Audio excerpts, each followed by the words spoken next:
man's car broke down in the middle of nowhere as he was driving. He went outside to see what the problem was.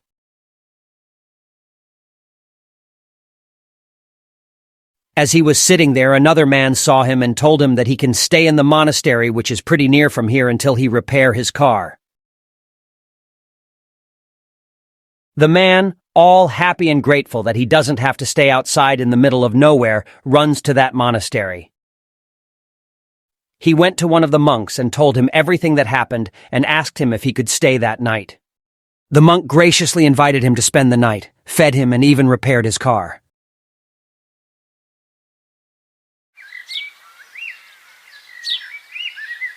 Later that night, the man heard a very strange but beautiful sound.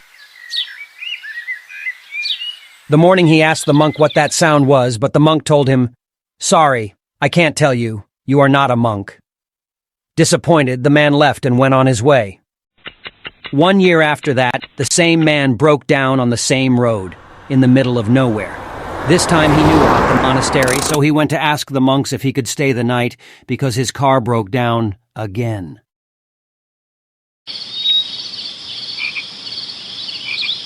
The monk graciously invited him to spend the night, fed him, and even repaired his car. Late that night, he again heard the strange, beautiful sound.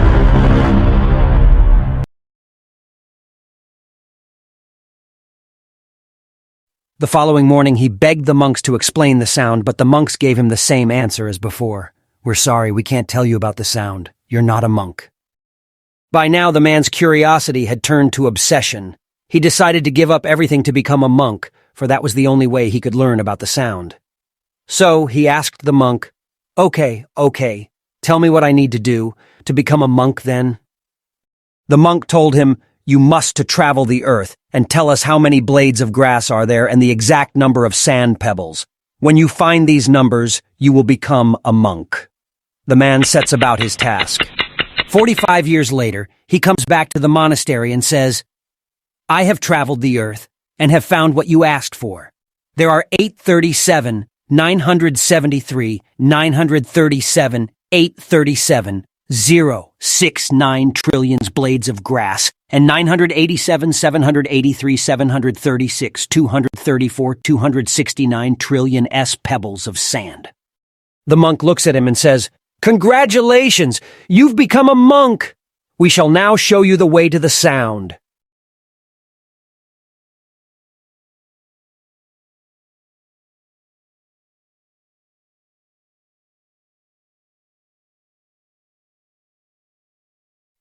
The monk leads the man to a wooden door and says, "The sound is right behind that door." The man opened the door when he saw another door. He tried to open that door, but it was locked. The man says, "Ha ha, really funny. Give me the key." The monk graciously gives him the key. The man finally unlocked the door and opened it.